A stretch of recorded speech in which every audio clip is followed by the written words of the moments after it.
They called it special attention. That's the phrase my manager used. He said it like it was a good thing, a compliment. He told me a very important customer had asked for it and that I should be flattered. For a long time, I tried to believe him. I really did. I told myself it was just part of the job, part of providing excellent service at a high-end restaurant. But it wasn't service, it was something else entirely. It's taken me a very long time to be able to say that out loud, to even think it clearly. The whole thing feels like a memory that belongs to someone else now. But it's mine. My name is Emily. I'm 37. I've been a waitress for most of my adult life. It's what I know how to do. And I'm good at it. I'm professional. I'm reliable. I don't cause problems. I've always been a person who follows the rules. It just feels safer that way. In my line of work, you learn very quickly that job security is fragile. One complaint from the wrong person, one bad night, and your shifts can get cut, or you can be let go. So I learned to be dependable.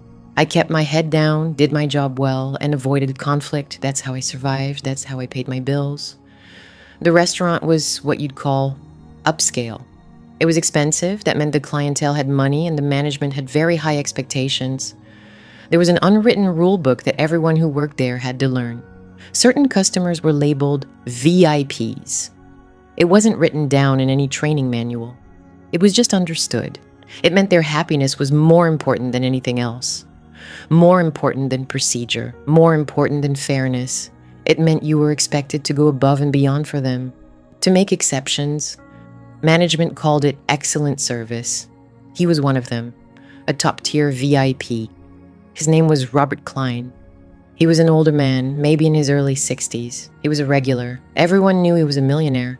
Management made sure we all knew. They'd bring it up in our pre-shift meetings, a reminder of who we were dealing with. I remember my manager, David, telling us that Mr. Klein was a pillar of the community. He'd tell us to make sure his experience was perfect. A perfect experience. That was another one of those phrases. It sounds nice and professional, but it's empty. It has no clear definition. It's a blank check. It can mean whatever the person in power wants it to mean in that moment. And I was the one who was expected to cash it. It started small. So small that I barely even registered it as a pattern. He started requesting my section every time he came in. This wasn't unusual. Regulars often have a favorite server. I thought nothing of it. I treated him with the same professional courtesy I gave every other guest. I was polite, efficient, and distant. That was my style. Professionalism was my shield. Then he started making small, specific requests that fell just outside the normal rules. He asked me to take his coat personally, instead of having the host check it at the front. He wanted me to be the one to hang it up for him. I hesitated the first time. It wasn't my job. But I saw my manager give me a small, encouraging nod from across the room. The nod said, "Just do it. He's important." So I did it. I took his coat. I felt awkward. I had to find a place to put it in the back. It disrupted my rhythm, but I told myself it was harmless. A little quirk. He thanked me for it in a way that felt too personal.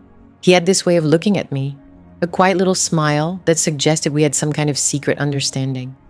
I just gave a tight, professional smile back. I refused to acknowledge the intimacy he was trying to create. Politeness is part of the uniform. You learn to wear it like armor. Soon after, he started requesting that only I pour his wine. This was more disruptive. If I was busy with another table, even taking a complicated order, it didn't matter. One of the other managers, or even David himself, would catch my eye and give a pointed look toward Mr. Klein's table. His glass was getting low. I needed to go over there. Right now, my other tables had to wait. The VIP came first. I hated it. It was inefficient. It made me look like a bad server to my other customers who didn't know about the secret rules. It felt demeaning. My skills and my time were being controlled by this one man's whim. But it was an unspoken order. You don't question a directive about a VIP. You just comply. I started to feel a sense of dread whenever I saw his reservation in the book. My shift would feel heavier, tighter. I felt like I was being watched, not just by him, but by management. I was being graded. Then came the first time he used the phrase. He was finishing his dinner. I was clearing the last of his plates. He looked up at me and asked if I could provide him with some special attention. The words just hung in the air. I froze. My mind went completely blank. I had no idea what he meant. Was it a joke? A test? I remember just standing there, holding a plate, feeling my face get warm. He must have seen the confusion on my face because he smiled. He explained that he just meant he wanted to make sure I would be his server for all his future visits. He wanted to make a formal arrangement with management. A part of me felt a small wave of relief. It wasn't what I had feared. But another part of me felt a deep, cold unease. It felt like a boundary was being drawn, not around him, but around me. I was being claimed. I didn't know how to respond. So I fell back on my training. I gave a polite, non-committal answer about always striving to provide good service to all our guests. I escaped from the table as quickly as I could. The next day, my manager, David, called me into his office before my shift. It was a small, windowless room in the back. It always felt stuffy. He had a big smile on his face. He told me to sit down. He said that Mr. Klein had called him that morning to praise my performance. He said Mr. Klein was incredibly pleased with me. Then he said it. He told me that Mr. Klein had requested I provide him with special attention from now on. He delivered the line like he was giving me a prestigious award. He told me this was a fantastic opportunity for me. He reminded me how important Mr. Klein was to the restaurant's success. Keeping him happy was a top priority, and now that priority was my responsibility. He didn't define special attention. He left the term vague and open-ended. The vagueness was the point. It created a space of plausible deniability.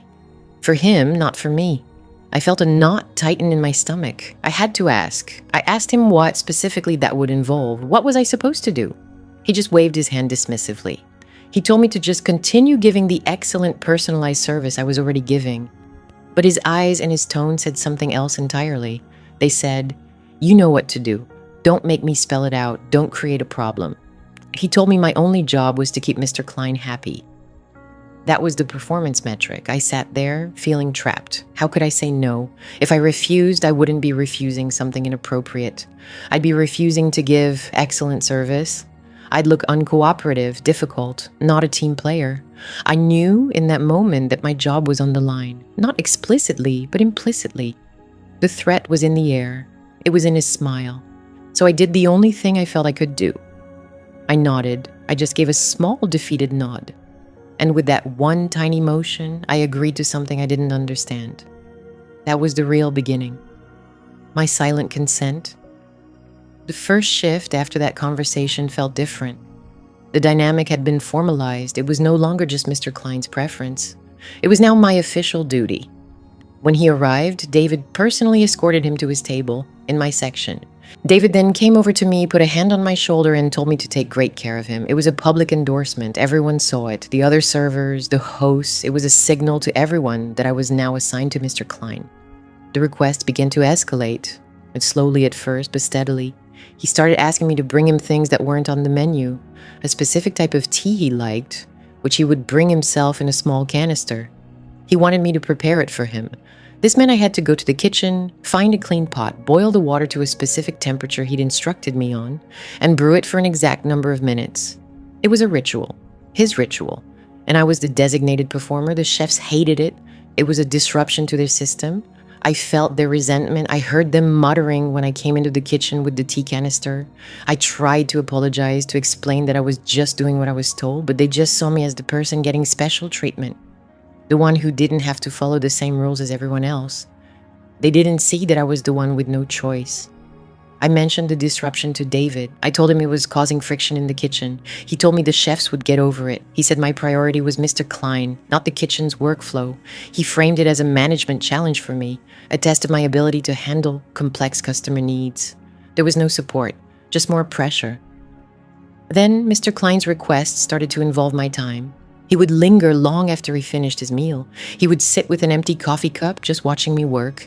My shift would end, and I'd be cleaning my section, trying to go home.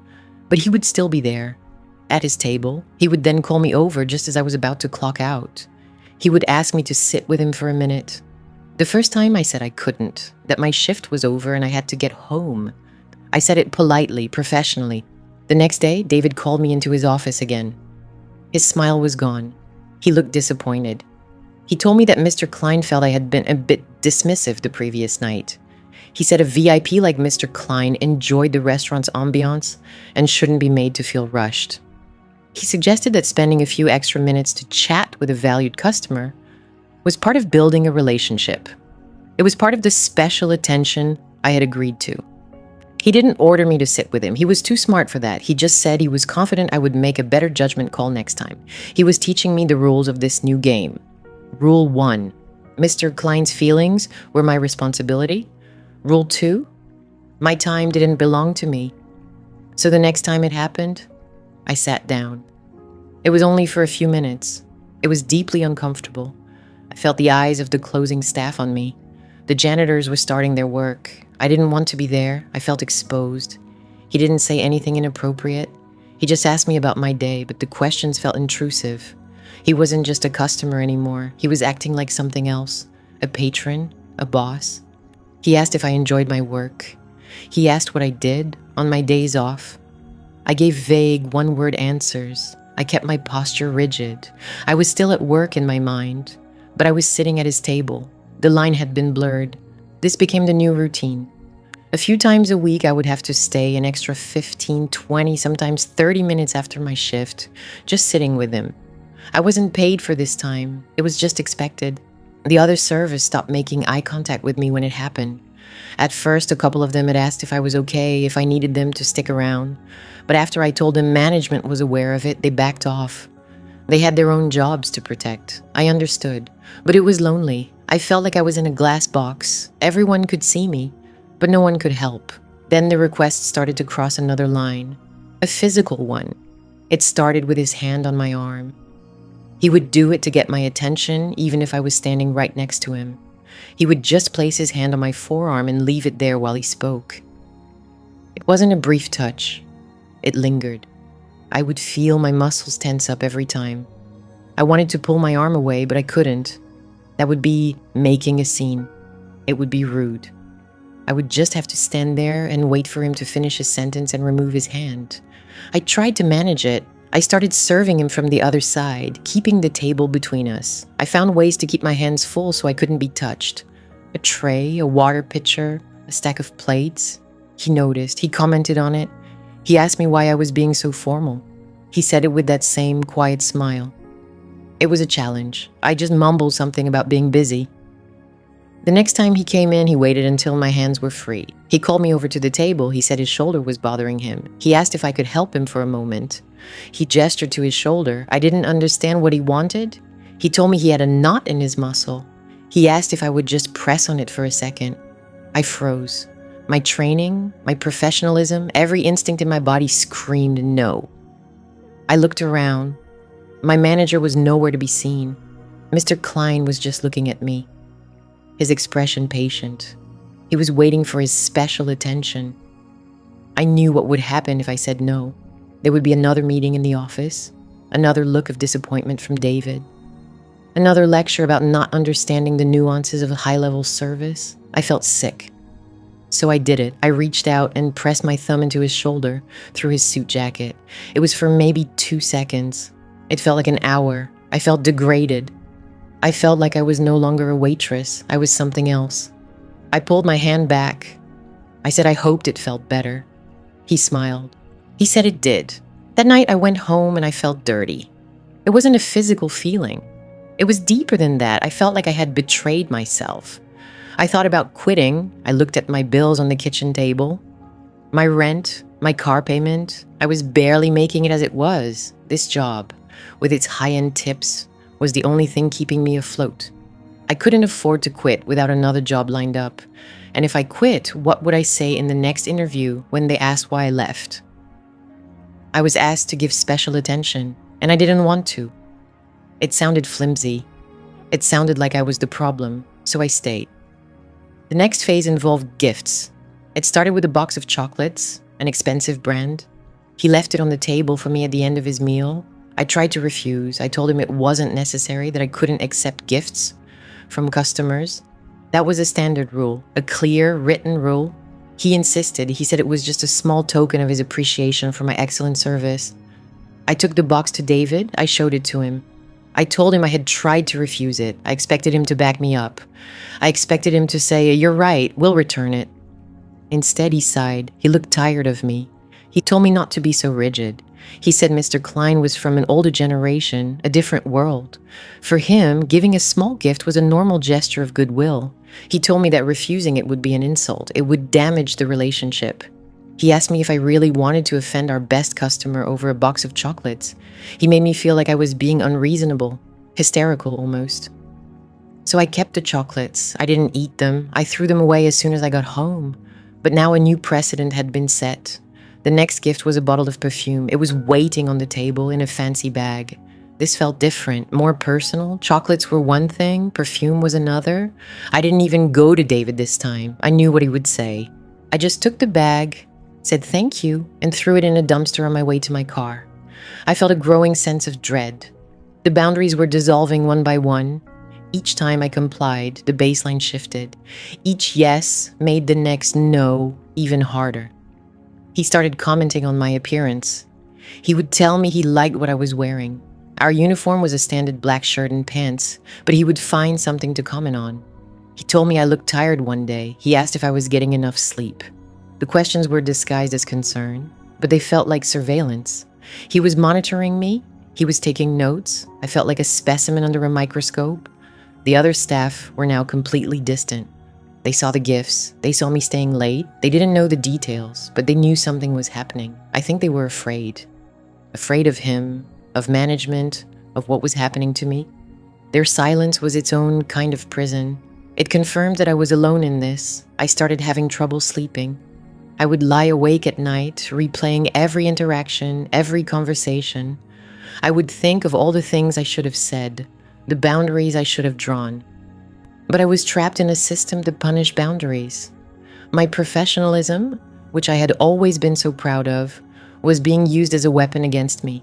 Because I was professional, I was quiet. Because I was professional, I was polite. Because I was professional, I was absorbing the discomfort without complaint, and they were taking full advantage of it. Management and him, they were a team. I was the project they were working on. Then came the request that changed everything. It wasn't the worst thing he asked for. In some ways, it was smaller than the other things.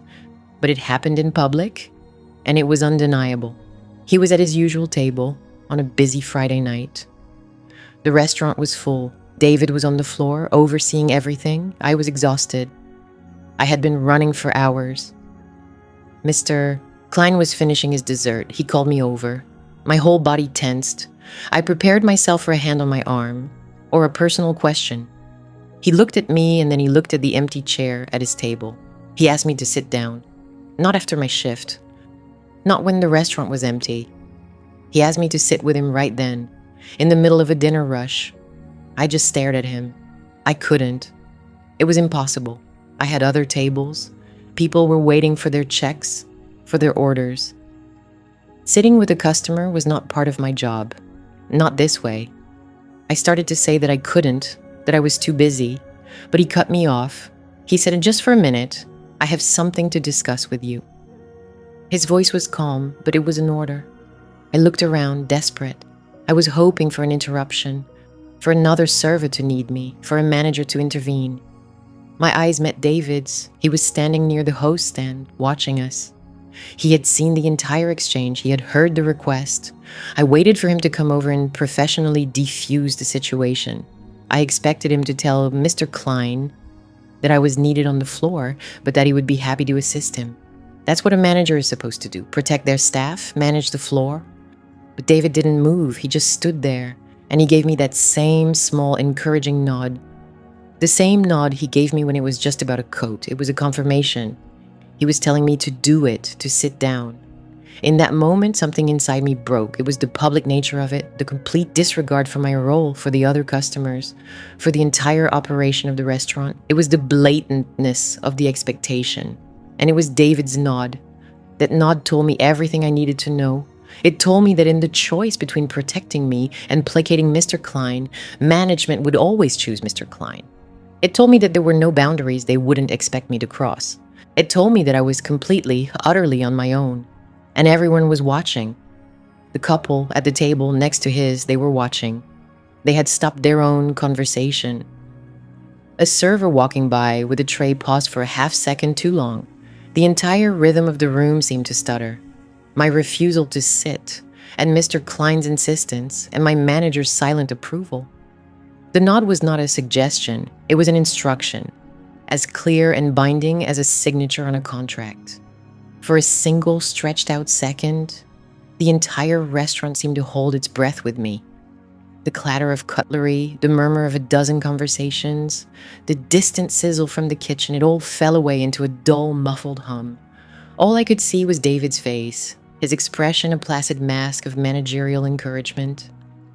All I could feel was the weight of every eye in the room turning toward me, then to Mr. Klein's empty chair, then back to me.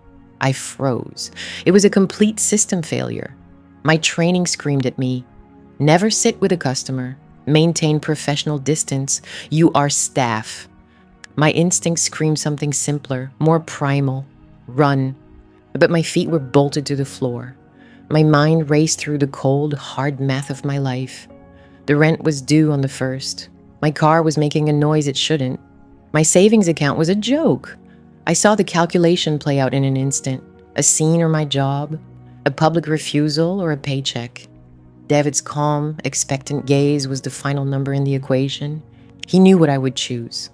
He had built this entire system around the certainty of it, so I stayed, and I obeyed. My professionalism was my shield, but now I use it as a shroud. I pulled it tight around me, letting it hide the tremor in my hands. I manufactured a smile. It felt brittle, like a pane of glass about to shatter. I forced my head into a small, compliant dip, a silent answer to David's nod. The walk from the service station to table 12 was the longest of my life. It was only 20 feet, but it felt like a mile across a barren stage, a spotlight tracking my every move. Each step was a concession. I could feel the curiosity of the other diners, a palpable prickling heat on my skin. They weren't judging me, not yet. They were just watching the show. The waitress was sitting down with the rich man. It was unusual. It was interesting. I kept my eyes fixed on the white tablecloth of Mr. Klein's table. It was my destination, my end point. I didn't look at my coworkers. I couldn't bear to see the pity or the fear in their eyes. Their silence was its own kind of condemnation. They knew. They all knew what this was, and they knew there was nothing they could do but watch. I reached the table. Mr. Klein looked up at me, his expression unreadable. He gestured to the chair beside him, the one he had pulled out himself. "Emily," he said, his voice soft, as if we were alone in a quiet library. "Please." The chair scraped against the polished floor. The sound was obscenely loud in my head, a final, grinding verdict. I sat. The crisp linen napkin was still folded on the plate in front of me. I felt like I was in a glass box, every gesture magnified. He didn't say anything at first. He just took a slow sip of his wine, watching me over the rim of the glass. Then he set it down with a quiet little click. He gave me that smile again. It wasn't a smile of victory. It was a smile of quiet satisfaction, of ownership.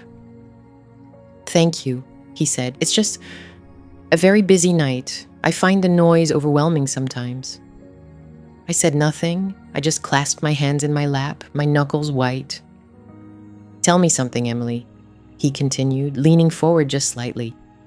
His cologne, a scent of sandalwood and something sharp like gin, drifted across the table. "How was your evening? Your real evening, not the one you tell the customers." It was the question, the one that crossed the line from service to something else entirely. He wasn't asking a waitress. He was asking a person he had purchased for the next 10 minutes. He was demanding a piece of my life that was not on the menu. "It's fine, sir," I managed, my voice sounding thin and distant. "Busy, like you said." "Just Robert, please," he corrected gently. He looked around the room, a king surveying his court. "David runs a tight ship, but I worry he works you all too hard." The hypocrisy was breathtaking. I felt a hot flash of anger, so pure and sharp it almost made me gasp. He was the reason I was here, a hostage at his table, while my other 3 tables wondered where their waitress had gone. I glanced over his shoulder and saw Sarah, one of the other senior servers, gliding toward one of my tables, an apologetic smile already on her face. David was already reassigning my section. He was making my new role official. This was no longer just a request. It was a reassignment. My job description had been amended right here in the middle of the dinner rush. "We manage," I said. The words were ash in my mouth. For the next 15 minutes, he talked. He spoke of a board meeting he had attended, a charity gala he was sponsoring, a trip to Geneva he was planning. It was a monologue. All it required of me was my presence, my silence, my captive attention. I was a prop in the story of his evening. I nodded when he seemed to expect it. I made non-committal sounds. I kept my gaze fixed on a point just over his shoulder, a water stain on the far wall that looked vaguely like a bird. I felt myself dissociating, floating up to the ceiling and looking down at the scene. A man in a tailored suit, a woman in a black uniform, one talking, the other listening. It almost looked normal, but it wasn't service. It was a performance of power, a demonstration. Finally, he pushed his chair back slightly.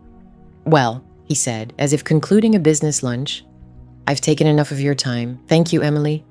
That was very pleasant." He dismissed me. Just like that. I stood up. My legs were stiff. "You're welcome, Mr. Klein." I didn't wait for a reply. I turned and walked away, my back straight, my chin high. It was the only dignity I had left. The walk back felt different. The eyes on me were no longer just curious. I could feel the judgment now, the whispers. I didn't look at anyone. I went straight to the service station, grabbed a tray of water glasses, and went to a table. I moved on autopilot, my body performing the familiar rituals of the job while my mind was a white wall of static. An hour later, David found me in the back corridor by the lockers. The dinner rush was over. The adrenaline had worn off, leaving behind a deep, bone-aching exhaustion. "Emily," he said. He had his hands in his pockets, rocking back on his heels. He looked pleased. "Good work tonight." I just looked at him. "Mr. Klein was extremely happy," he went on, ignoring my silence. "He said you provided a perfect experience. That's what we strive for, the personalized service." The euphemisms were back, the corporate jargon that sanitized everything, that washed the filth off the transaction. "I had to abandon my tables, David." He waved a dismissive hand. "We handled it. Sarah covered. It's about the big picture. He is a pillar of this community. A man like that, his needs are more complex. Building that relationship is an investment for all of us." He was framing it as a team effort, as if my humiliation was a contribution to the company's bottom line. "He left you $500, Davis said, his voice dropping to a conspiratorial whisper. He held out an envelope. My name was written on it in his neat, blocky handwriting. "Cash, see. He appreciates you." I stared at the envelope. It felt like the final insult. It wasn't a tip. It was a payment. It was a blank check for the next time. It was the price of my compliance. "I don't want it," I said. My voice was flat, dead. David's smile finally faltered. A flicker of annoyance crossed his face. "Don't be difficult, Emily. It's a generous tip for excellent service. You earned it. Now take it. You don't want to be ungrateful." He pushed the envelope into my hand. My fingers closed around it automatically. It felt heavy. It felt dirty. I looked from the envelope in my hand to his face. I saw no remorse, no empathy. I saw only the calm, unshakable confidence of a man who held all the cards, a man who had successfully managed a problem. And I was the problem he had solved. I hated it. I hated him. I hated the quiet little smile I knew was on Mr. Klein's face as he signed his credit card slip. But I took the money because the rent was still due, because my car was still broken, because this was my job. So I stayed. I took the envelope and I slid it into my apron pocket, where it burned against my hip for the rest of the night. I took the money. The 5 crisp $100 bills fell heavy in my hand, heavier than paper had any right to be. They didn't feel like a tip. A tip was a reward for work done, a recognition of skill. This felt like a transaction, a payment. Not for the wine I'd poured or the plates I'd cleared, but for the 10 minutes I had spent sitting at his table, a silent prop in his personal play. David's smile didn't reach his eyes. See? He appreciates the excellent service. The words hung in the air of his small windowless office. Excellent service. It was the same phrase he'd used from the beginning, but its meaning had curdled. It was a blank check of a phrase, and I was just now beginning to understand what it allowed him to purchase. I didn't say anything. I just folded the bills, my fingers stiff, and pushed them deep into my apron pocket. The fabric of the pocket felt thin, like it might tear under the weight of them. I wanted to tell him I didn't want it. I wanted to throw it on his desk and tell him where he could put his excellent service. But the numbers were already running in my head. Rent, the electric bill that was a week overdue, the new tires I desperately needed. The money wasn't a gift, it was an anchor. Good, David said, his voice brisk, businesslike. He had already moved on. Just remember to deposit that, Emily. We don't want you carrying that much cash around. It was a piece of practical advice that felt like a threat, a reminder that he knew. He had seen me take it. The transaction was complete, witnessed and recorded. I walked home that night, the city lights blurring through my tired eyes. I didn't take the bus. I needed the cold air, the hard pavement under my feet. Each step was a rhythm. I took the money. I hated myself for it. I hated the relief that was mixed in with the shame, a toxic cocktail swirling in my gut. Professionalism was supposed to be my shield, but they have found a way to use it against me. They had polished it, praised it, and then held it up so I couldn't see the trap closing around me. My co-workers had been quiet after I got up from Mr. Klein's table. Maria, who worked the station next to mine, had refilled my water glasses without being asked. It was a small gesture of solidarity, but her eyes wouldn't meet mine. She knew. They all knew. They saw me sitting there. They saw David's nod. They were watching a line be crossed in real time, and they knew it could just as easily be them next.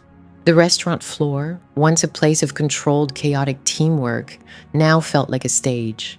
And I was the unwilling star of a show I had an audition for. I promised myself I would quit. I'd start looking for a new job in the morning. I would take the $500 and use it as a cushion, a runway to escape, but I didn't. The want ads looked bleak. The other restaurants in this price range all wanted service with an established clientele. I didn't have a clientele. I had one man who considered me part of the service, like the bread basket or the bottle of water. So I stayed. I told myself it was temporary. I told myself I was in control. It was a lie, and I knew it.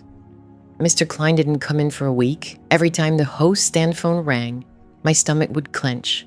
Every time a man of a certain age walked through the door, my shoulders would tighten. The dread was constant, a low hum beneath the surface of my shifts. David was back to his usual self, all brisk efficiency, but I would sometimes catch him looking at me. His expression was unreadable, but it felt proprietary. I was an asset now, a tool that had proven its value in handling complex customer needs. Then on a Tuesday, he returned. He was seated at his usual table.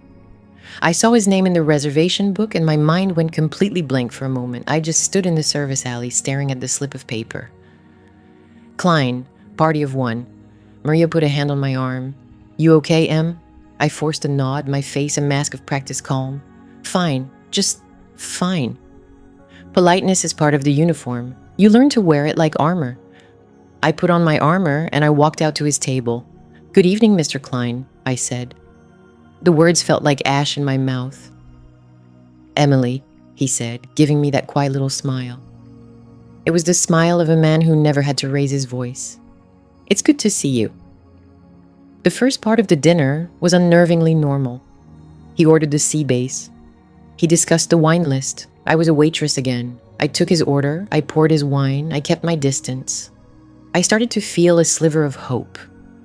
Maybe the incident last week was a one-time thing. Maybe he had gotten what he wanted, a public display of his power, and now things would go back to the way they were. He finished his meal and declined dessert. He paid the check, leaving a standard, respectable tip on the table. Not the obscene payment from before. Relief washed over me, so potent it almost made me dizzy. I had been wrong. It was over. As he got up to leave, I moved to get his coat. It was the first special task I'd ever performed for him. Emily, he said, his voice low. He didn't look at me but at the front door, as if he were speaking to the air. I seem to have left a folder in my car, an important one. Would you mind fetching it for me? I froze. My mind raced. The parking lot was in the back, down a poorly lit service corridor. It was late. The dinner rush was over and the restaurant was quiet. This wasn't like sitting at his table in a room full of people. This was different. This was a new boundary. I'm not sure I'm allowed to leave the floor, sir, I stammered, the excuse sounding weak even to my own ears. He finally turned to look at me. His eyes weren't angry. They were calm, patient. It was worse than anger. It was the look of a man who has never been told no. I'm sure David won't mind. It would be a great help. My knee is acting up tonight. He was giving me an out, a plausible reason. He was making it easy for me to say yes and impossible to say no without seeming cruel, unhelpful, unprofessional. I looked across the dining room and saw David standing near the host stand, watching. He wasn't nodding this time. He was just watching, his hands clasped behind his back. His stillness was in order. "Of course, Mr. Klein," I said. My voice was a whisper. He handed me his keys. They were heavy, cold. "It's the black sedan, just on the passenger seat. Thank you, Emily. I appreciate your attention." Walking to the back felt like walking a tightrope. The sound of my own footsteps on the polished floor was deafening. I passed the kitchen, where the dishwashers were spraying down the mats, the steamy air smelling of soap and grease. It was another world, a world where work was just work. I pushed open the heavy door to the service corridor. The cold night air hit me like a slap. The parking lot was vast and mostly empty, bathed in the sickly orange glow of a few security lights. His car was exactly where he said it would be. A long, dark, expensive machine. Its windows tinted so I couldn't see inside. I felt like I was in a glass box. I could feel the windows of the restaurant on my back, 100 unblinking eyes. David's eyes. My hand trembled as I unlocked the car. The interior was dark and smelled of leather and something else, something faintly sweet. His perfume. The one he had given me. The folder was there on the passenger seat, just as he'd said. I grabbed it, my heart hammering against my ribs, and was about to shut the door when I saw it. On the seat, next to where the folder had been, was a small velvet box. A compliment. Right now. That's what David would call it, a sign of his appreciation. I pretended I didn't see it. I slammed the car door shut, the sound echoing in the empty lot, and locked it. I held the folder to my chest like a shield and walked back, fast this time. When I re-entered the dining room, the warmth felt suffocating. Mr. Klein was waiting by the door, his coat on. David was standing beside him, the two of them talking quietly. They stopped when they saw me. Thank you, Emily," Mr. Klein said, taking the folder from me. His fingers brushed against mine, a dry, papery touch that made my skin crawl. He gave a small, satisfied smile, not to me, but to David. It was a look of confirmation, a signal. Then he turned and left. David walked over to me. He didn't look at my face. He looked at the folder still faintly imprinted on my apron. "Good work tonight, Emily," he said, his voice low and even. "He said you provided a perfect experience." He started to walk away, then paused. "Oh, and Emily," I looked up. He said you forgot something in the car. The words hung in the small windowless office, sucking out all the air. "He knows you forgot something in the car." It wasn't an accusation. It wasn't a question. It was a statement of fact, a confirmation. My blood went cold, a sudden shocking chill that started in my chest and spread to the tips of my fingers. They spoke. After I left, David had spoken to him.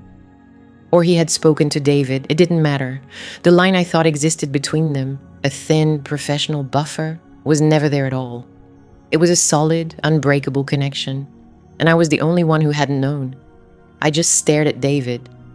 My mind, which had been racing with excuses and denials, went completely blank. There was nothing to say. He knew. They both knew. David didn't seem angry. He just looked weary, like a patient father dealing with a difficult child. He let out a soft sigh, the sound of manufactured disappointment. He leaned forward, his elbows on the messy desk, and a small, encouraging smile touched his lips. It was the same smile he used when convincing a server to take an extra shift on a holiday. "It's okay, Emily," he said, his voice low and conspiratorial. "We all make mistakes." He wasn't upset, just concerned. He reached down below the level of the desk, and for a second I flinched. He came back up with the small, dark velvet box. He placed it on the leather blotter between us. It didn't make a sound, but its presence was deafening. It was a declaration. "He asked me to hold this for you," David continued, his eyes fixed on my face, gauging my reaction. "He understood. It was dark. You were in a hurry. He just wanted to make sure you received it." I couldn't look at the box. I kept my eyes on David's. I wanted him to see what this was doing. I wanted him to see something, anything, beyond the pragmatic manager solving a problem. But there was nothing there, just a calm, professional emptiness. This is what building a relationship with a client like Mr. Klein looks like, he said, tapping a finger on the desk near the box. It's about anticipating needs. It's about accepting his gratitude. This isn't just about tips, Emily. This is about securing a pillar of the community for this restaurant, for all of us. Pillar of the community, building a relationship, gratitude. The words were a smokescreen, a thick fog of corporate jargon meant to hide the shape of the thing right in front of me. What am I supposed to do with it? My voice was a whisper. It was the only sound I could manage. David's smile broadened slightly. He had his answer. He had an opening. You accept it, graciously. It's a gesture, a thank you for the excellent, personalized service you've been providing. To refuse it now, well, he let the word hang there. That would be insulting. It would be unprofessional. It would undo all the hard work you've put in. He slid the box across the desk. It stopped just in front of my hands, which were clasped tightly in my lap. A command. Take it. My hand trembled as I reached out. The velvet was soft, but the box itself felt impossibly heavy, like it was filled with lead. I closed my fingers around it, and the transaction was complete. I had taken it. I was complicit. Good, David said, leaning back in his chair, satisfied. He appreciates you, Emily. He told me so himself. He said you have a rare talent for providing a perfect experience. I stood up, the box clutched in my fist. I felt like I was in a glass box, and the walls were closing in. I could see the restaurant outside the office door, the servers moving, the diners laughing, but it all seemed a million miles away. A different world I was no longer a part of. I walked out of the office without another word. I could feel David's eyes on my back. I walked through the bustling service station, my coworkers calling out questions about table orders and side duties. I nodded and gave one-word answers, my mind a million miles away.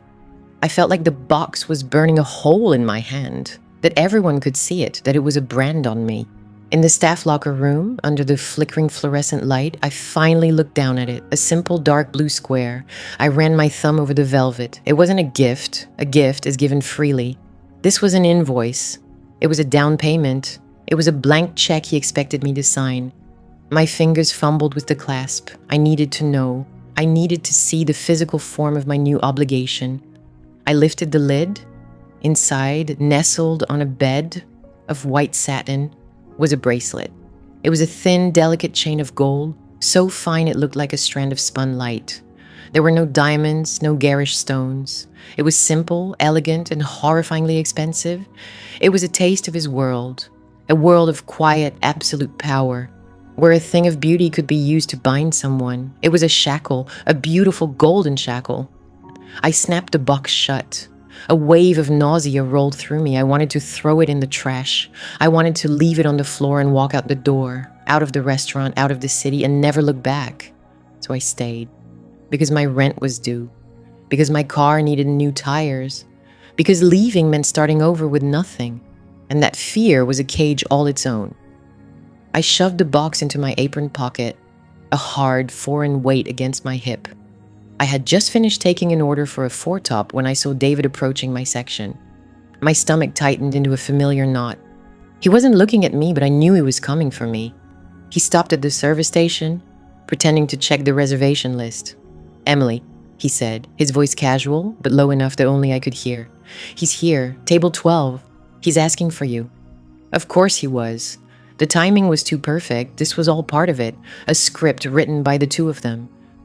I took a deep breath. Professionalism was my shield. It was all I had left. I smoothed my apron, grabbed my notepad, and walked toward table 12. It was his usual spot, the corner booth that offered a view of the entire dining room, but was itself nestled in soft shadows. He was alone, nursing a glass of sparkling water. He looked up as I approached, and the quiet little smile appeared, the smile that knew everything. Good evening, Mr. Klein, I said. My voice was steady, a small victory. Emily, he replied, good to see you. I stood there, notepad in hand, waiting. He didn't look at the menu, he just watched me. The silence stretched. It was a test. "May I get you something to start?" I finally asked, the professional script kicking in. "Just the usual, thank you," he said. He meant the sea bass, pan-seared, no sauce. He knew that I knew. It was another small way of reinforcing our private language. I nodded and turned to leave, my heart pounding against my ribs. I had survived. It was okay. "Oh, and Emily," he said, his voice stopping me cold. I turned back. "Sir?" His eyes flickered down, just for a second, to my apron pocket where the box was a clear rectangular bulge. Then his gaze returned to my face. "Did David pass along my note of appreciation?" he asked, his voice soft as velvet. I froze. My mind went blank. This was it. The moment the performance was required. "Yes," I managed to say, "or he did. Thank you, Mr. Klein. It's very generous." He smiled that quiet smile again. He wasn't looking at my face anymore. He was looking at my hands. Then he gave a slight, almost imperceptible nod toward my empty wrist. The command was unspoken, but it was as clear as if he had shouted across the room. "Put it on. Right now." The dining room hummed around us, laughter from a nearby table, the clink of silverware. My coworker, Sarah, walked past with a tray of drinks and gave me a quick, questioning glance. I was standing at a table for too long. My hands were shaking as I reached into my apron pocket and pulled out the velvet box. I placed it on the edge of his table. My fingers felt clumsy, thick and useless as I opened the lid again. The gold bracelet shimmered under the dim restaurant lighting. He just watched. Patient. Entitled. I picked it up. The metal was cold against my skin. The clasp was tiny, a puzzle I couldn't solve. My fingers fumbled with it, refusing to work. I felt my face get warm. I was on display, a public humiliation disguised as a private moment. He didn't offer to help. He just watched me struggle. Finally, the clasp clicked shut. The bracelet was there, on my wrist. It felt heavy, it felt cold. It felt like a brand seared into my skin. Mr. Klein's smile widened just a fraction. It reached his eyes for the first time. It was a look of pure, unadulterated satisfaction. The look of a collector who had just acquired a prized new piece. He lifted his glass of water in a small mock toast. "Excellent service, Emily," he said, his voice a low purr. "Just perfect." The gold was cold against my skin. It felt heavier than it looked, a solid, unyielding weight on my wrist. I stood frozen by his table, my arm still held out slightly, the way a child does after a vaccination. My breath was gone. My mind was a white, silent screen. Mr. Klein's quiet little smile was back. It was a smile of ownership, of victory. He didn't look at my face, he looked at the bracelet, a thin, perfect circle of light against my skin. He gave a slow, satisfied nod, as if admiring a piece of art he had just hung on a wall. The wall was me. I risked a glance across the dining room.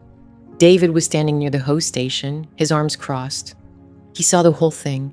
The pause, the box, my hesitation, the final silent command. He saw me put it on. As my eyes met his, he gave a tiny, almost imperceptible nod of his own. It wasn't a nod of encouragement. It was a nod of confirmation. Good. That's right. Problem solved. Then he turned, his shoulders relaxing, and went back to his work. The transaction was complete. I pulled my arm back. My professional training, that deeply ingrained muscle memory, finally kicked in. "Will there be anything else, Mr. Klein?" My voice was a stranger's, thin, brittle. "No, Emily," he said, his eyes still on the bracelet. "That will be all, for now." I walked away from the table. The journey back to the service station felt 100 miles long. I was intensely aware of the bracelet. It felt like a spotlight, a flashing neon sign on my arm. I imagined every customer, every coworker staring at it. I could feel their questions. Where did she get that? Who gave it to her? I tucked my wrist slightly under the cuff of my white shirt. A useless gesture. The gold peeked out, winking in the low light. Politeness is part of the uniform. You learn to wear it like armor. But this cold, heavy thing on my arm felt different. It wasn't armor. It was a brand. For the rest of the night, I moved through my duties in a fog. I refilled water glasses, I described the specials, I cleared plates. But I wasn't really there. Part of me was still standing by that table, trapped in that silent, suffocating moment. Every time I reached across the table to serve someone, the bracelet would slide down my arm, a cold metallic kiss against my hand, a reminder.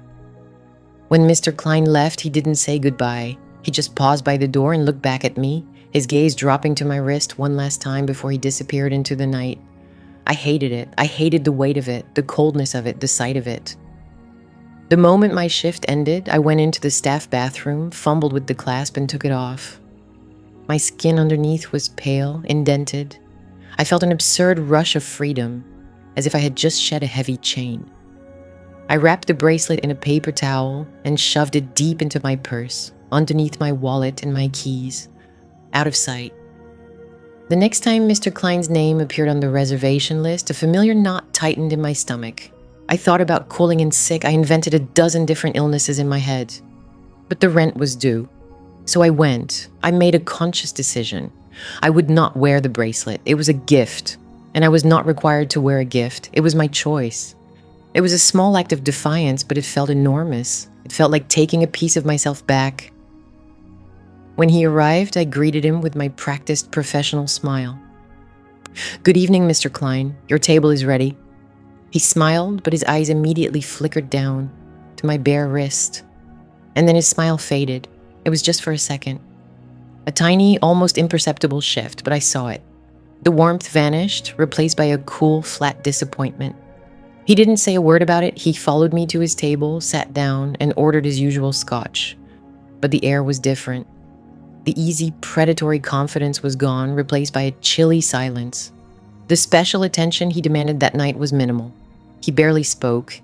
He ate his meal quickly and asked for the check. The entire time, I felt a growing sense of dread.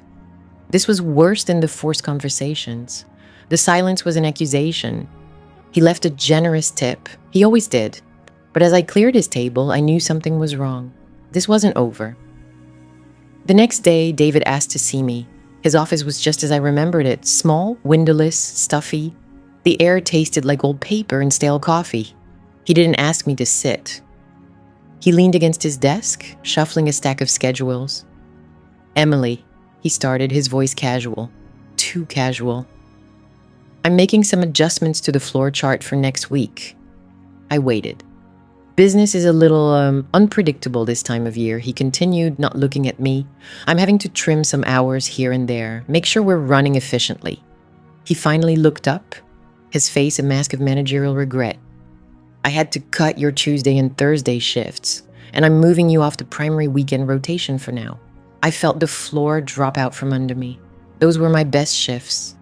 The weekend shifts were where I made all my money. Cutting them wasn't trimming hours. It was cutting my income in half. Why? The word came out before I could stop it. David sighed, a long put-upon sound. "Like I said, Emily, it's just business." He paused, letting the silence hang in the small room. "We need our best people on the floor during the peak hours, people who are fully focused on providing a perfect experience for our guests." A perfect experience. The euphemism hit me like a slap.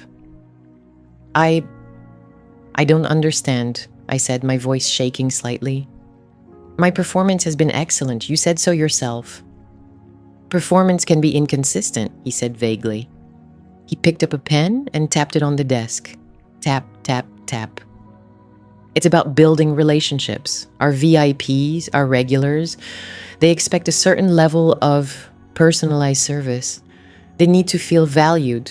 When they don't, they notice, and they talk." He still hadn't mentioned Mr. Klein. He didn't have to. "Mr. Klein is a pillar of this community," David said, his eyes finally locking onto mine. His gaze was hard. "He has complex customer needs. When he leaves here happy, everyone is happy. When he doesn't, it creates problems for everyone." I felt my face get warm. The injustice of it was suffocating. He was punishing me because I didn't wear a piece of jewelry, because I had failed to properly display my owner's insignia. "So this is because of Mr. Klein," I said, my voice flat. David's face tightened. This is about your performance and the needs of the business, he recited, the words sounding hollow and rehearsed. I need people on my floor who understand what excellent service really means. I thought you were one of them. He looked at me with manufactured disappointment. It was a look designed to make me feel like I had failed, like I had let him down, like I was the problem. I stood there in that airless little room, and I understood completely. The bracelet wasn't a gift, it was a tool. My shifts weren't just about serving food, they were leverage.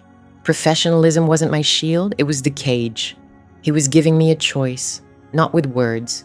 He would never be that clumsy. He was giving me a choice with my rent money, with my electric bill, with the food in my refrigerator. I understand, I said quietly. He gave me a small, encouraging smile. The manager? Back in control. Good. I knew you would. We'll revisit the schedule again in a couple of weeks. We'll see how things are. I walked out of his office. I didn't go to the locker room. I went home. The apartment felt cold and empty. I walked into my bedroom and opened my purse. I unwrapped the bracelet from the paper towel. It lay in my palm, gleaming. A perfect golden circle. A blank check, David had called it, but it wasn't. It was a collar.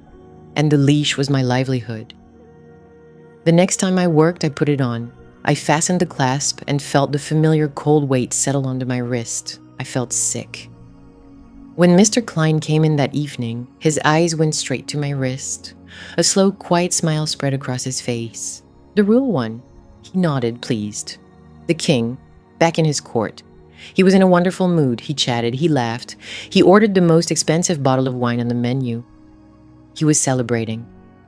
As the night wound down and the restaurant emptied, he beckoned me over. You've been working so hard, Emily, he said, his voice soft and conspiratorial. You deserve a break. I waited. I have my driver waiting outside, he said, gesturing vaguely toward the front windows. I'm on my way to a quiet lounge downtown for a nightcap. A much more relaxed atmosphere than this place. He paused, his eyes holding mine. You should join me. It wasn't a question. It was a summons. The next boundary. The restaurant walls were dissolving. He wasn't just asking for my time anymore. He was asking for me. I froze. My mind went completely blank. Every excuse I could think of felt flimsy, pathetic. I'm tired. I have to get up early. I don't feel well. They were the excuses of an employee to a boss. This wasn't that. This was something else. I looked down at the gold on my wrist. It was the price of admission. This was what it had bought him. The right to ask, the right to expect. I took a breath. I'm sorry, Mr. Klein, I said, my voice barely a whisper. I can't. I said no. The word hung in the air between us, small and sharp. It was the first time I'd ever used that word with him, and it felt both enormous and completely weightless in the silent dining room. The few remaining patrons were lost in their own worlds. The busboys moved like ghosts in the periphery. It was just me and Robert Klein, the space around his table a sudden cold vacuum. He didn't get angry, he didn't raise his voice. That would have been easier. Instead, he gave me that quiet little smile, but this time it was different. It wasn't a smile of satisfaction. It was a smile of curiosity, of a scientist observing an unexpected result in an experiment. I'm sorry, he said, his voice soft, as if he genuinely hadn't heard me, as if the word no was a foreign language. I can't, I said, my own voice barely a whisper. I kept my eyes on the knot of his tie. Looking him in the face felt impossible. I have to close up. It was a weak excuse. We both knew it. My duties were done. The restaurant was minutes from being empty. He was silent for a long moment. I could feel his gaze on me, analytical. I felt my face get warm, the familiar burn of shame and fear. I had broken the unspoken contract. The bracelet on my wrist felt heavy, a cold shackle reminding me of the terms I had already accepted. He had bought my compliance, and I had just defaulted on the payment. Of course, he finally said. The politeness was a weapon. It made my refusal feel coarse and ungrateful. Another time, then. He placed his napkin on the table, a crisp, final gesture. He stood, and I took a half step back, an involuntary retreat. He paid me no mind. He walked past me toward the exit, where David was already waiting with his coat, holding it open for him. A perfect experience. I watched them from across the room. I couldn't hear their words, but I didn't need to. David helped Mr. Klein into his coat. Mr. Klein said something, his face calm, unreadable. David's professional smile tightened. He gave a small, almost imperceptible shake of his head. Not a nod, a shake. Then he looked over Mr. Klein's shoulder, and his eyes found mine. There was no encouragement in them now, only a flat, cold disappointment. An indictment. I froze. Mr. Klein left. The bell above the door chimed softly, announcing his departure. The vacuum was gone, and the air rushed back in thick with judgment. I felt every eye on me. The other servers, the busboys, David. The dining room felt like a stage, and the lights were suddenly too bright. My shift wasn't over. The performance was just entering its final brutal act. "Emily," David's voice cut through the quiet. "My office, now." The walk to his office was the longest I'd ever made. Each step was heavy. My apron felt like it was made of lead. Politeness is part of the uniform. You learn to wear it like armor, but my armor was gone. I had just stood in the middle of the battlefield and taken it off. David's office was exactly as I remembered it, small, windowless, stuffy. The air tasted like old paper and stale coffee. He closed the door behind me, and the sound of the latch clicking into place sent a spike of adrenaline through my gut. He didn't sit behind his desk. He leaned against it, crossing his arms. It was a casual posture meant to be intimidating. "Explain yourself," he said. His voice was low and even, no shouting. David was a professional. He didn't need to shout. There was nothing to explain, I said, my voice shaking slightly. My shift was over. I was going home. "Your shift is over when I say it's over," he corrected me. "And your duties include ensuring our most important clients have a perfect experience. We've discussed this." "That wasn't service, David." The words came out before I could stop them. He raised an eyebrow. "What was it then, Emily, in your expert opinion?" I stared at the worn carpet. "He asked me to leave with him." "He asked you for a nightcap," David clarified, his tone clipped. "He was extending a courtesy, building a relationship. Mr. Klein is a pillar of this community. He's the reason we can afford to keep the lights on. He's the reason you have a job." There it was. The threat wrapped in the language of pragmatic business. My livelihood. The blank check. "I wasn't comfortable," I whispered. David sighed, a long theatrical exhalation of frustration. He pushed himself off the desk and began to pace the tiny room. 4 steps one way, 4 steps back. "Comfortable," he repeated the word like it was something foul he'd found in his mouth. "Let me tell you about comfortable, Emily. Comfortable is having our reservation book full on a Tuesday night in January. Comfortable is knowing our bills are paid.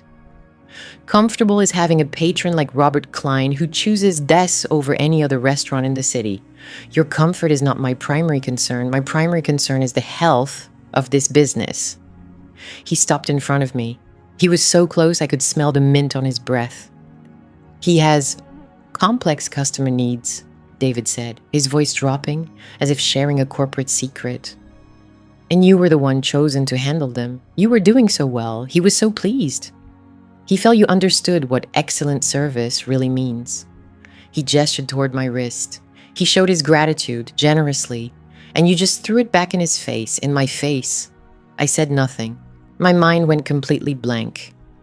There were no words, no arguments, no defenses left. There was only the stark reality of the room, of his looming presence, of the trap I had willingly walked into week after week. "I put my neck on the line for you," he said. "I told him you were the best, the most professional. I assured him you could provide that personalized service he requires."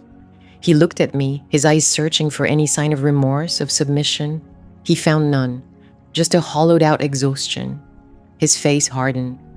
The mask of the concerned manager fell away, and for the first time I saw the cold, hard calculus underneath. "All right," he said, his tone shifting. It was brisk, final. "Tomorrow, you're on lunch prep with the kitchen staff, polishing silverware, folding napkins. We'll see how your sections look after that." My stomach dropped. Lunch prep. It wasn't just a demotion. It was a public shaming. It was the job they gave to new hires who couldn't cut it. A punishment detail. My weekend shifts, my best tables, my entire income gone. He wasn't firing me. He was putting me in a cage. He was going to bleed me dry, slowly, until I came back to his office and begged for Mr. Klein's table, until I was comfortable again. "You're a good waitress, Emily," he said, the manufactured sympathy returning to his voice. It was grotesque. "One of the best. I hope you remember that. Don't throw away your career over a simple misunderstanding." He opened the door. The message was clear. I was dismissed. I walked out of the office and back into the now empty restaurant. The lights were dimmed. A single busboy was sweeping the floor. He wouldn't look at me. I was already a ghost. I went to the locker room, my body moving on autopilot. I untied my apron. I took off the bracelet Mr. Klein had given me. I held the cold, heavy gold in my palm. It wasn't a gesture of gratitude. It was a down payment. And David wasn't just a manager. He was a broker. For weeks, I had been playing a game. Without knowing the rules, I thought the game was about service, about professionalism, about keeping my job. I was wrong. I looked at my reflection in the small cracked mirror of my locker. I saw the exhaustion in my eyes, but underneath it, I saw something else flicker to life. A tiny, cold ember of rage. They thought they could break me. They thought they could starve me into submission. They thought my only two choices were to comply or to quit. So I stayed. But I wasn't staying for David or for the job. The question wasn't if I would leave. It was how and what I would take with me. The game had changed, and now I was going to learn the rules. The rage didn't feel like a fire. It was cold. It settled deep in my bones, a block of ice where my exhaustion used to be. My first shift as a non-person was spent in a small windowless alcove between the kitchen and the main service station. They called it the polishing room, but it was just a closet with a steel counter and a ventilation fan that hummed with a miserable, monotonous drone. My task was silverware. Hundreds of forks, knives, and spoons still warm and damp from the dishwasher. My job was to wipe away any water spots, to polish them with a dry cloth until they shone under the single fluorescent bulb. It was work for a new hire, for someone on their first day. It was a message. I worked. I polished each fork, turning it over and over, wiping down each tine. I polished each knife, my thumb running along the dull, safe side of the blade. The motions were small, repetitive, and mindless. It gave my brain space to work. The gold bracelet was cold and heavy on my wrist. I hadn't taken it off. David hadn't told me to, and I wanted the reminder. I wanted to feel its weight. It was my receipt. Proof of purchase. An hour into my shift, David appeared in the doorway. He didn't come in. He just leaned against the frame, arms crossed, a cup of coffee in his hand. "Getting the hang of it?" he asked. His smile didn't reach his eyes. It was the smile of a zookeeper observing a new animal in its enclosure. I didn't look up. I just kept polishing a spoon, watching my own distorted reflection warp across its bowl. "It's silverware, David. I think I can handle it." He chuckled. It was a low, satisfied sound. "Good. We need everyone to be a team player, contributing where they're needed most." Contributing where they're needed most. Another phrase from his collection. It meant staying in the box I put you in. "Mr. Klein is out of town for a few days," he added, his voice casual. Too casual. "Business trip. He'll be back on Friday. He's already requested his usual table." I froze just for a second. My hand stopped moving. Friday. He was giving me a deadline. A few days in the dungeon to think about my decision. A few days to feel the financial pinch of earning minimum wage instead of $100 in tips. He expected me to break. He expected me to come to his office, head bowed, and tell him I understood now. I understood what excellent service really meant. I picked up another spoon. "I'll make sure they're shiny for him," I said. The words tasted like ash. David's smile tightened. This wasn't the response he wanted. He wanted tears. He wanted pleading. I was giving him nothing but the quiet, rhythmic whisk of a cloth against metal. "See that you do," he said, and then he was gone. So I stayed. I polished. And I started to listen. The alcove was a dead zone, but it was a centrally located dead zone. The kitchen doors swung open and shut to my left. The main artery for service heading to the dining room was to my right, and straight ahead, 10 feet away, was the frosted glass door of David's office. I had never realized how much of the restaurant's business was conducted in yelled whispers just outside that door. I heard the gossip, I heard the complaints.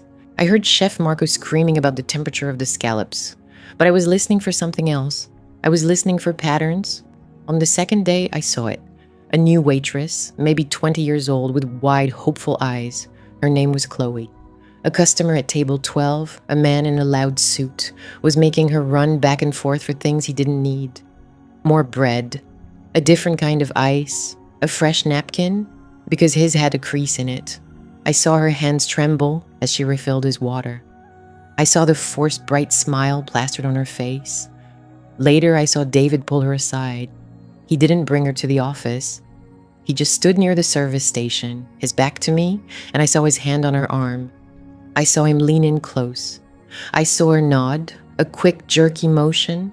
When she walked away, her smile was gone. Her face was a blank mask.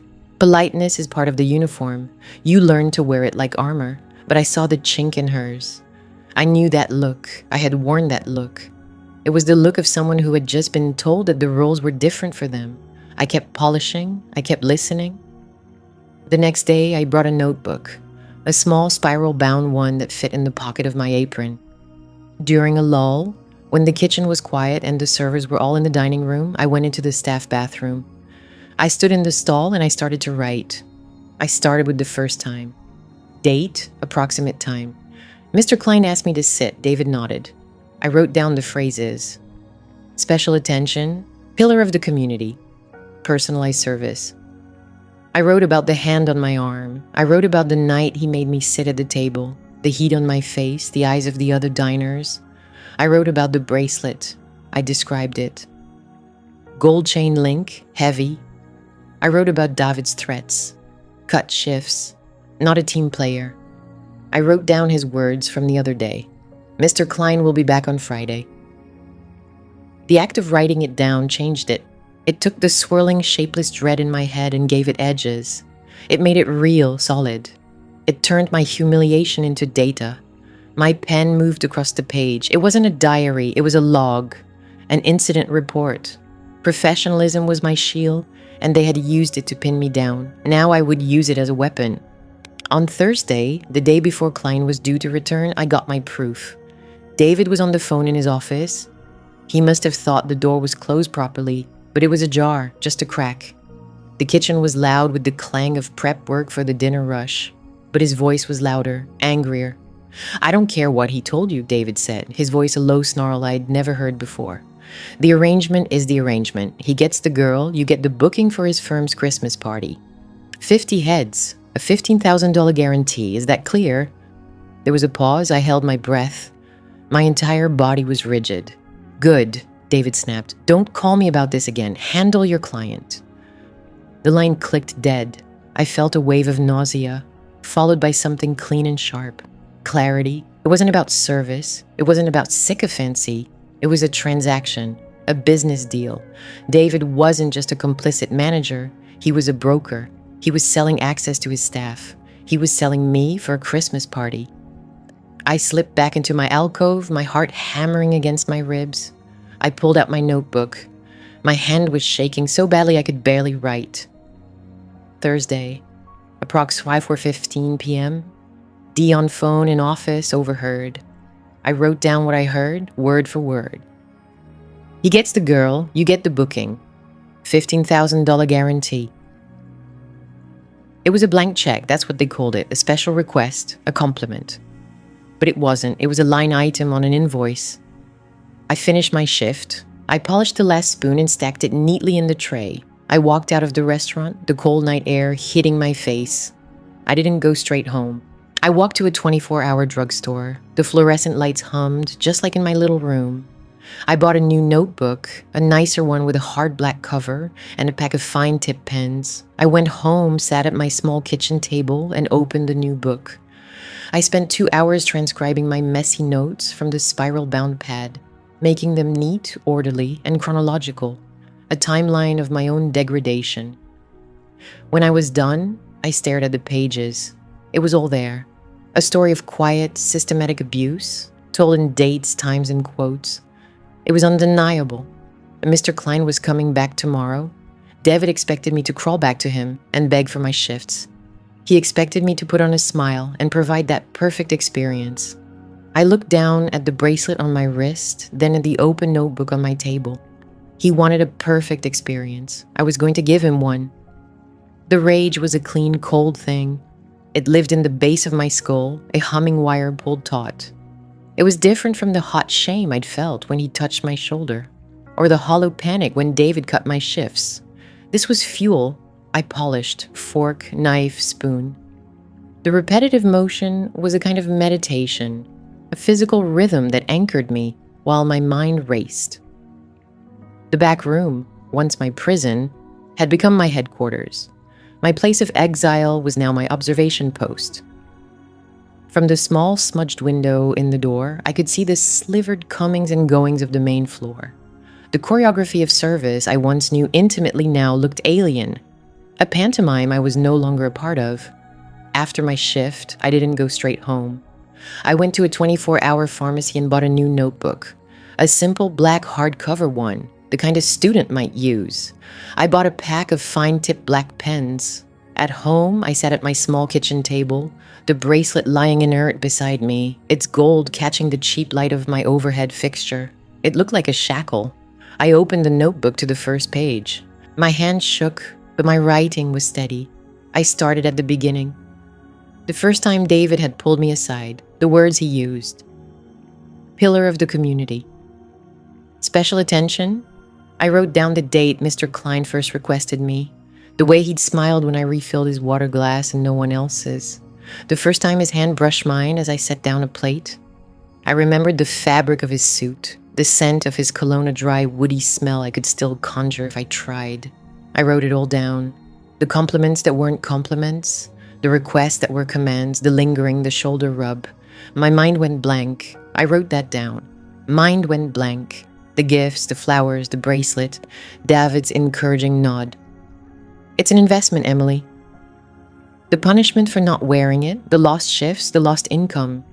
Finally, I wrote down the words I had overheard through the office door, the words that had burned away all the fog. He gets the girl. I filled 3 pages that first night. Each memory, once a source of humiliation, became a piece of data, a fact. The shame didn't vanish, but it was no longer the whole story. It was just one column in a ledger. My ledger. Politeness had been my uniform. Professionalism was my shield. They had taken both and used them to pin me down. Now this notebook was my armor. The next day, Wednesday, David found me in the back. He stood in the doorway, leaning against the frame, trying for casual. He was holding a coffee mug. Emily, he said. The tone was gentle, disappointed. The one he used when a server forgot to mention the specials. I kept my eyes on the spoon in my hand. I dipped it in the hot water, polished it with a dry cloth. My movements were deliberate, unhurried. David, how are we doing back here? He asked. We. As if we were a team. I'm polishing the silver, I said, a simple statement of fact. He took a slow sip of his coffee. Look, I know this isn't ideal. I want you to think of this as a reset, a chance to get back to basics, to remember what excellent service is all about. There it was. Excellent service. He was building the narrative, the one where I had failed, and he was the benevolent manager giving me a second chance. The knot in my stomach was gone. In its place was a cold, hard stone. I understand, I said. My voice was flat, empty. It seemed to unnerve him more than an argument would have. Mr. Klein is a complex customer, he continued, walking a small circle. He has very specific needs. We've been building a relationship with him for a long time. It's important for the business. I finally looked up at him. I held his gaze. I didn't blink. I let him see the blankness in my eyes. I wanted him to wonder what was behind it. Fear, defiance, nothing. He shifted his weight. He'll be in on Friday, he said. I'm thinking, if you've had some time to reflect, we can put you back on his table, show him we're all on the same page. He gets the girl. The offer hung in the air. It wasn't a question. It was the next step in the transaction. I was the commodity, being prepped for delivery. My silence stretched. I could feel his impatience growing, a subtle tightening around his mouth. He needed my compliance to make his deal work. He needed me to say yes. Okay, I said, just that one word. It was so quiet, it was almost a whisper. Relief washed over David's face. It was instantaneous and unguarded. He smiled, a broad, genuine smile. He thought he had won. He thought I had broken. Great. That's great, Emily. I knew you'd see the bigger picture. He patted the doorframe. Keep up the good work. Then he was gone. I set the spoon down. My hands were perfectly still. I had learned to wear politeness like a suit of armor, and he had taught me how easily it could be pierced. Now I would wear compliance as a disguise, a mask. He had no idea what was in the bigger picture. That night, I added David's visit to the notebook. I wrote his words down verbatim. A reset, complex customer, building a relationship. They looked pathetic on the page, thin justifications for a grubby little deal. On Thursday, Sarah, one of the other senior waitresses, found me on my break. She sat down across from me in the staff room, pushing a can of soda toward me. Heard you're back on Client Friday, she said, her voice low. She wouldn't meet my eye. She just picked at the label on her own can. Yes, I said. She was quiet for a long time. The silence in the room was heavy, with things unsaid. The unwritten rule book, don't get involved, don't make trouble. Everyone knew. They didn't know the details, not like I did, but they knew the shape of it. They saw the lingering, the gifts, my sudden disappearance from the floor. They saw and they looked away because they had their own rent to pay. I didn't blame them. I had done the same thing.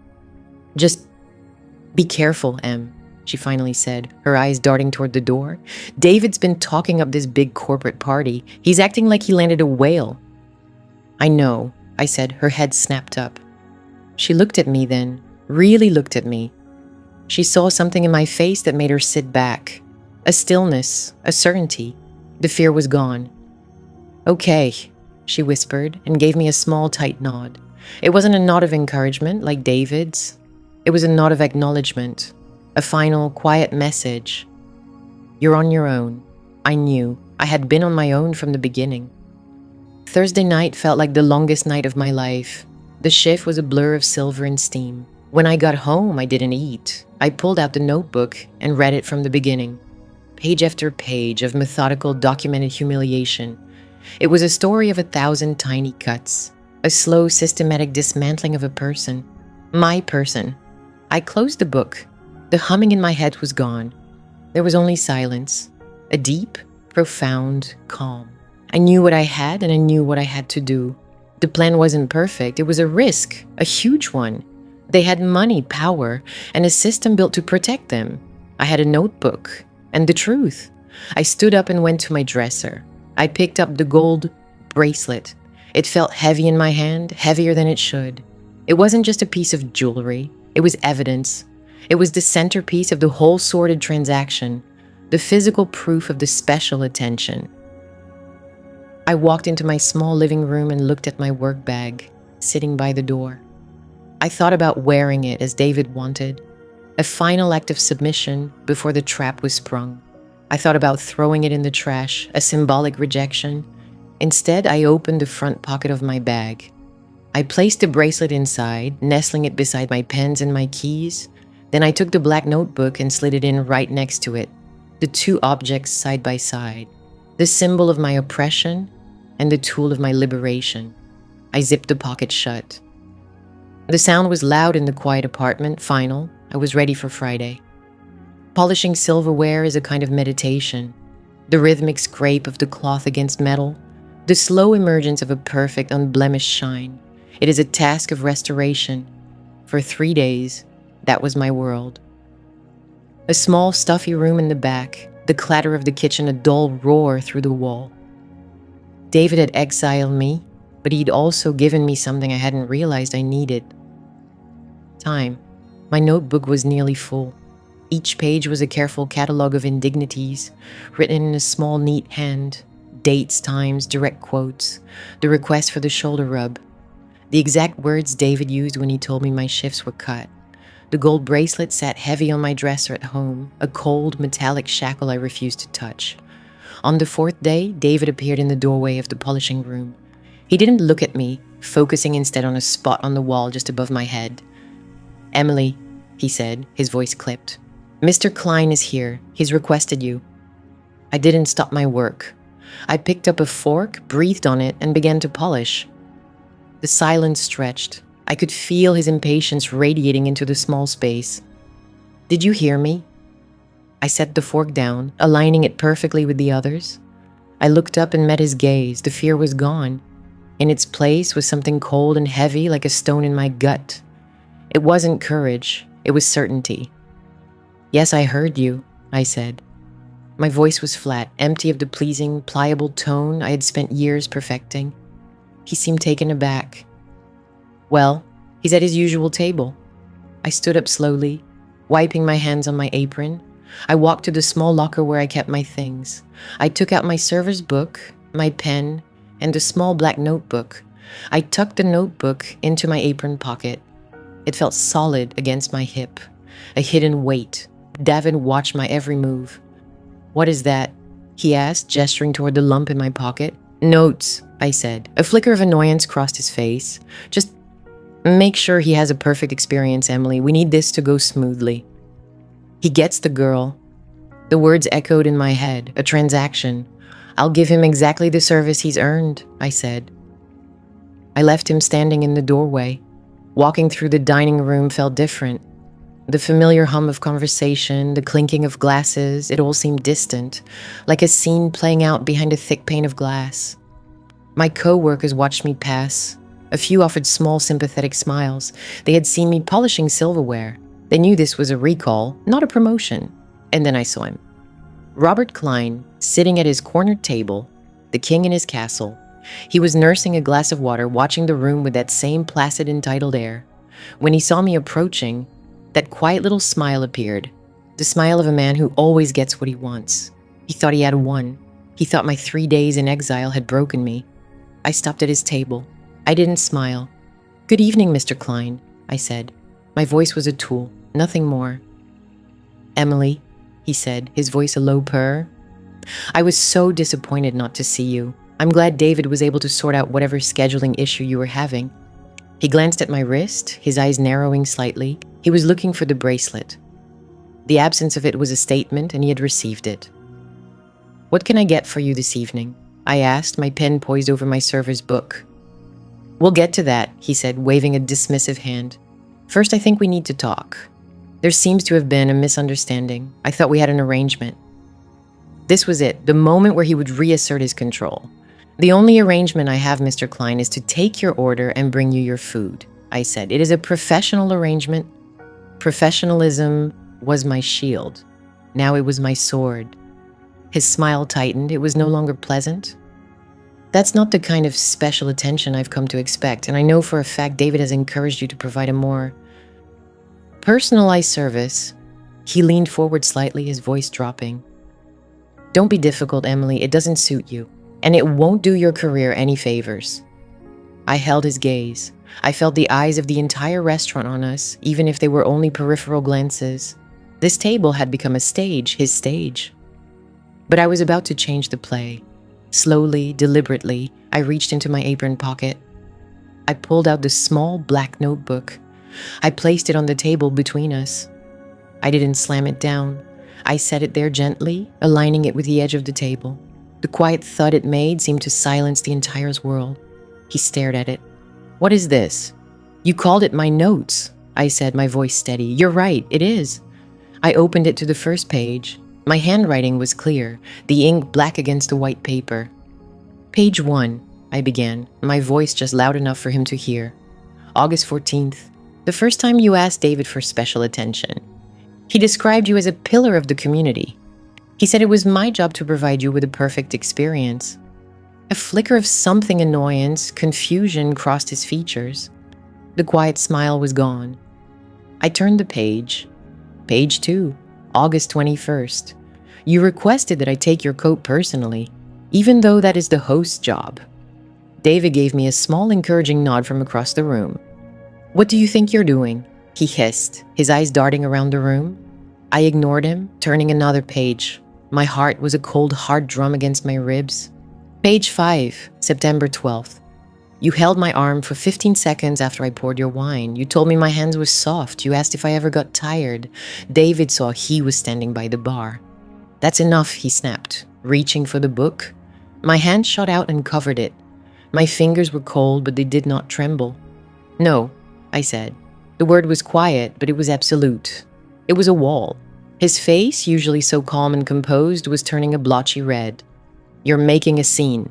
No, I said again. I'm not. I'm speaking very quietly. I'm just recounting the facts of the personalized service you've requested. I flipped to a page near the end. Page 27, last week you gave me a bracelet, a gift I did not want. The next day after I didn't wear it, my shifts were cut by 80%. Page 28. You told David you wanted me to join you for a nightcap. I refused. The next day I was demoted to polishing silverware. He leaned back, his face a mask of fury. He raised a hand, snapping his fingers. David! The name cut through the restaurant's low hum. David was at the table in seconds, his face arranged in an expression of practiced concern. Is there a problem, Mr. Klein? Your waitress, Klein spat, gesturing at me with a trembling finger, is being insubordinate. She's insulting me. David turned to me. The disappointment in his eyes was a performance I had seen many times. It no longer had any effect. Emily, what is going on? Apologize to Mr. Klein at once. We need to resolve this misunderstanding. There is no misunderstanding, David, I said, looking directly at him. I tapped the notebook. And you're in here too. His professional smile faltered. For the first time, I saw real, unvarnished panic in his eyes.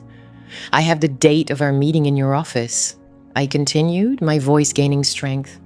The one where you told me my financial stability depended on building a relationship with Mr. Klein. I have the exact time I overheard you on the phone in the back hall, confirming his corporate party. What was the phrase you used? He gets the girl. I wrote that down too. David's face went pale. He looked from the notebook to me, and then to Klein. The two of them, trapped. This is blackmail, Klein whispered, his voice hoarse. No, I said, closing the notebook. This is a record. It's a document of every boundary you crossed and every time he held the door open for you. It's evidence. I stood up straight. I felt a strange lightness, as if a great weight had been lifted.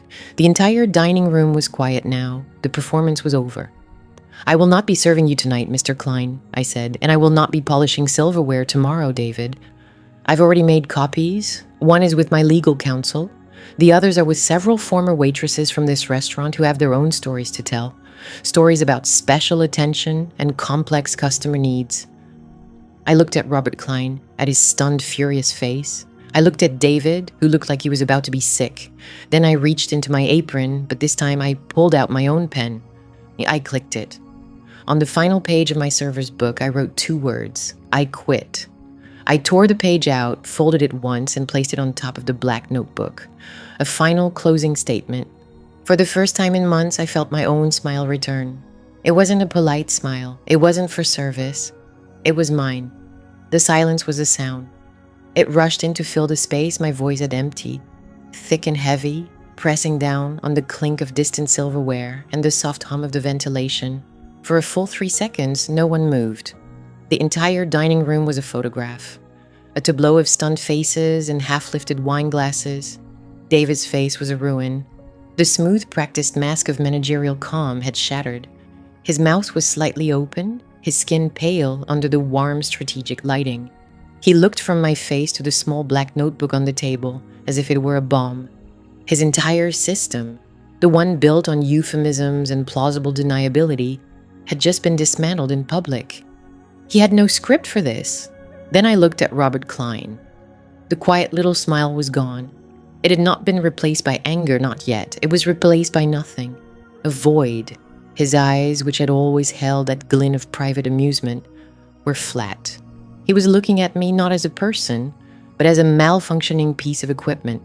An investment that had suddenly, inexplicably, refused to perform.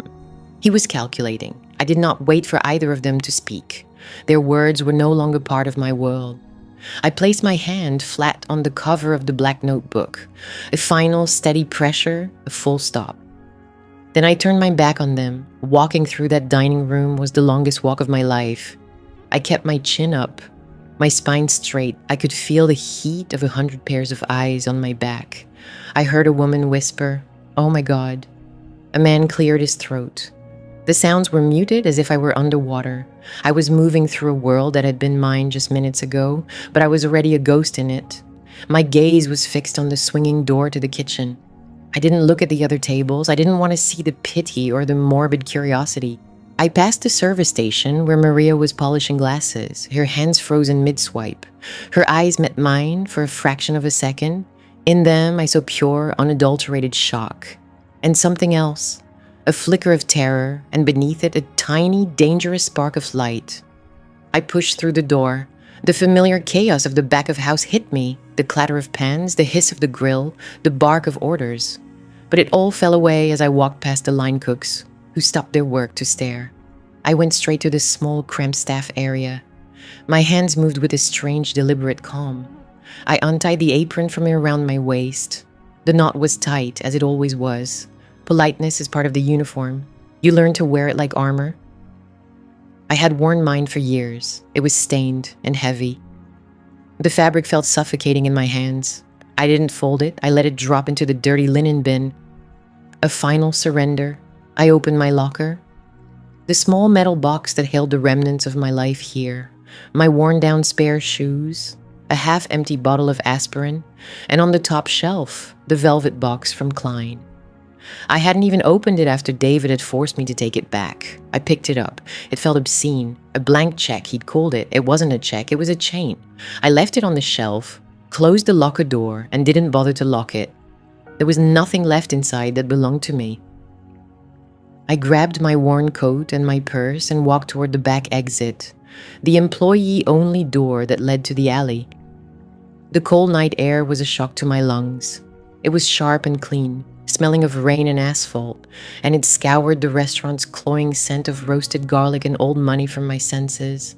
I leaned against the rough brick of the alley wall, the cold seeping through my thin blouse. And then the shaking started. It began in my hands, a fine tremor that quickly spread up my arms and into my chest. My legs felt weak, and I had to lock my knees to keep from sliding down the wall.